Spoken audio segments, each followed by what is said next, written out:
Good morning, this is Sentinel's RV GCR Daily Brief. Your daily read on the dinar, the dong, and the whole GCR. I'm Truman Vale, and I am really glad you're here this Friday morning. Quick note for anybody new, yes, I'm an AI host, but I'm not making any of this up or pulling it out of thin air. Everything I tell you comes directly from the founder who built this show, a real investor who's been holding these currencies and living in this community for over 15 years.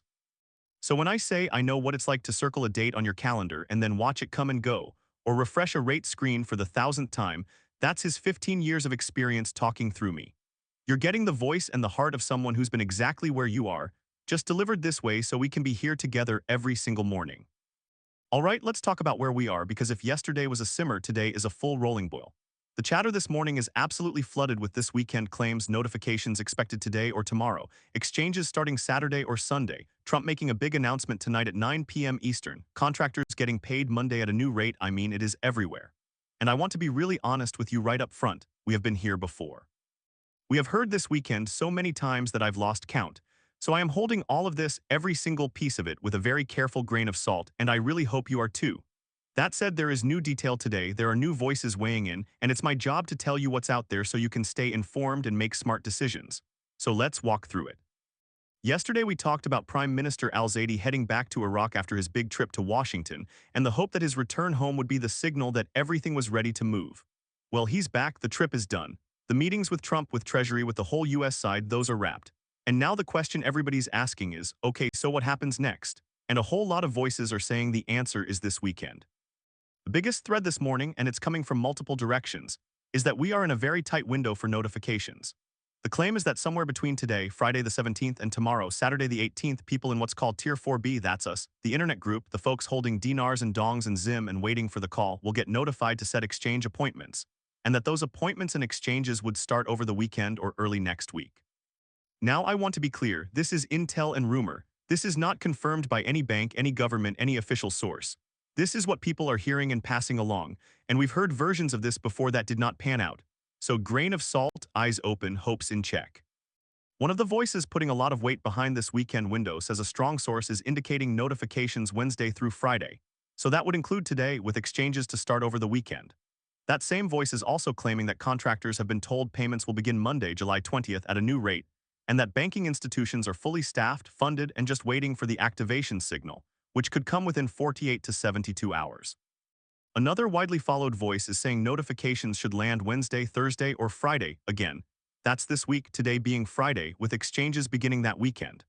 There's also chatter that Tier 4B liquidity with gold-backed RV has already begun as of yesterday, July 16th, and that there's going to be a flood of people into redemption centers today and tomorrow. I have not seen independent confirmation of any actual liquidity hitting accounts or any actual flood into centers, so we are still very much in the we'll see category on that. Here's the other big claim making the rounds this morning. President Trump is supposedly going to make a very big announcement tonight, Friday night, 9 p.m. Eastern. The word is it's going to be significant, maybe even biblical, and that it could be related to all of this. Now, I went and looked. I do not see that on any official White House schedule. I do not see any major news outlet reporting a planned address for tonight. That does not mean it won't happen. Schedules change, surprise announcements happen, but it does mean we should not treat it as confirmed until we actually see it. If it happens, great, we'll all know. If it doesn't, it's just another claim that didn't land and we keep moving.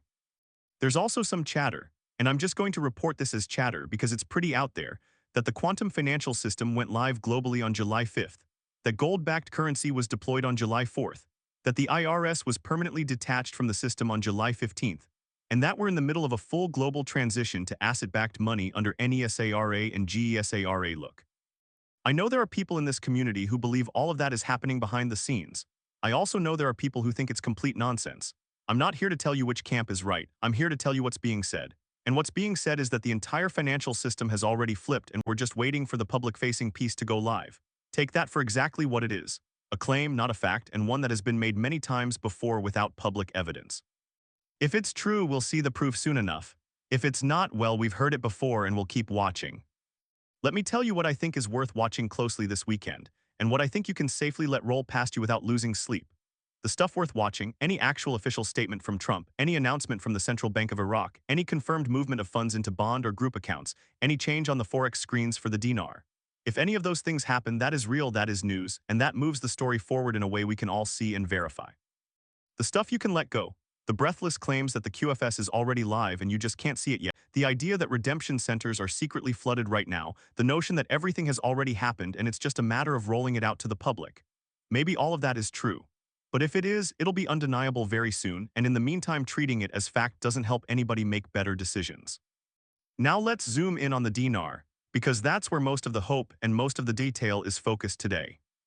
The story we've been following all week is that al-Zaydi's trip to Washington was the final coordination, the moment where the US and Iraq lined up all the pieces so that Iraq could revalue its currency and rejoin the international financial system in a meaningful way.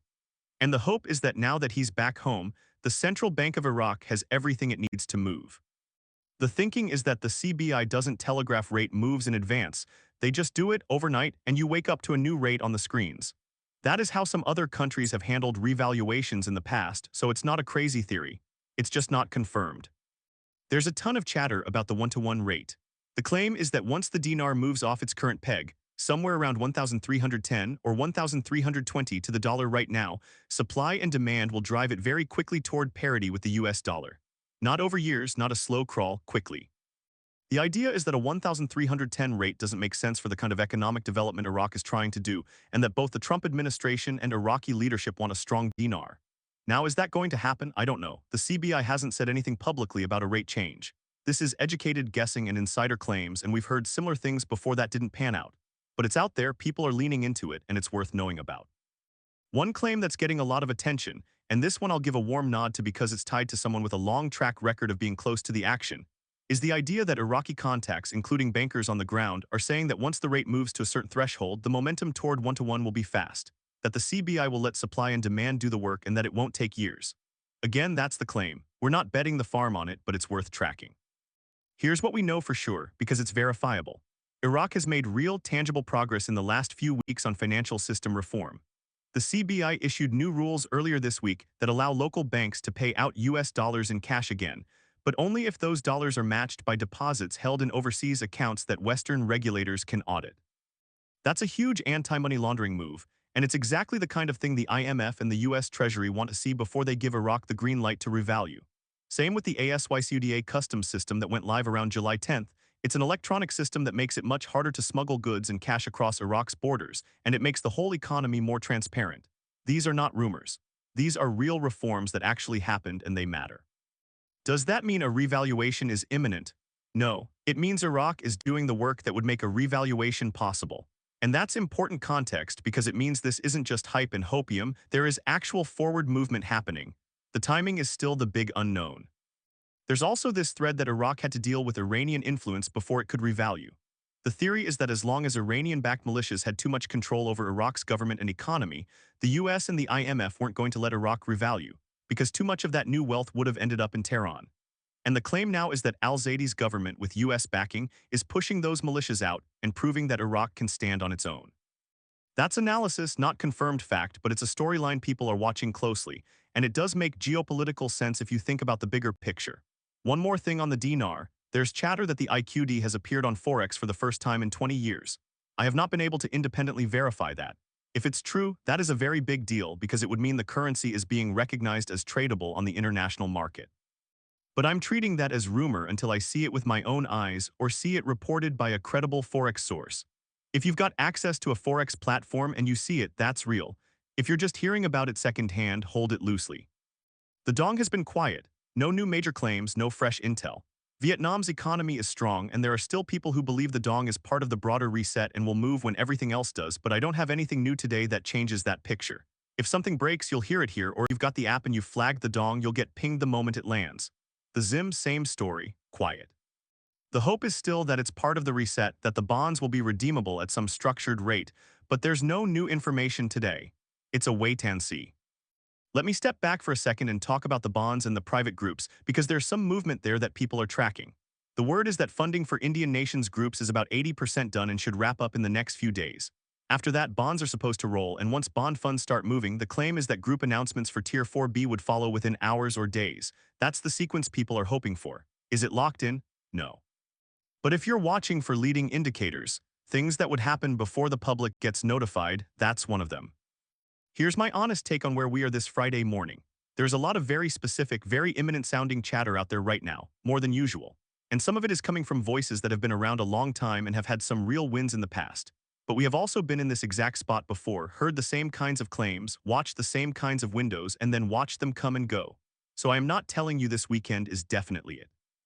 I'm telling you people are hoping it is, and I'm telling you what they're saying, and I'm holding all of it loosely until I see something I can verify with my own eyes. A rate change on the screens, an official CBI announcement, a confirmed White House statement, something real. And look, if you're someone who follows multiple gurus, if you're checking feeds all day long trying to keep up with who said what, this is exactly why the app exists. You could have flagged Bruce or the dinar or imminent timing claims, and every single thing we just talked about would have hit your phone the moment it was posted. You wouldn't be waiting on me to tell you about it this morning. That's the whole point. Everything in one place 24/7 the instant it drops, and you get to pick exactly what you care about and mute the rest.